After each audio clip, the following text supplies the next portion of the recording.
బాగా బంధం అని చెప్పినాడు కదండి.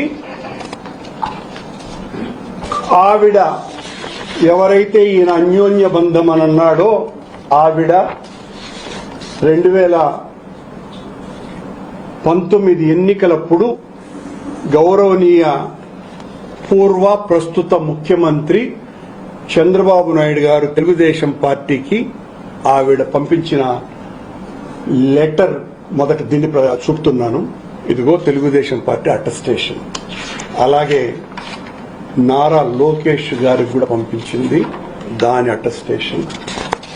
అలాగే ఆవిడ పవనానంద స్వామికి కూడా పంపించింది దానికి సంబంధించినటువంటిది ఇన్ఫర్మేషన్. ఆవిడ రాసినటువంటి ఉత్తరాన్ని నేను ఇప్పుడు చదువుతున్నాను. Relationship subject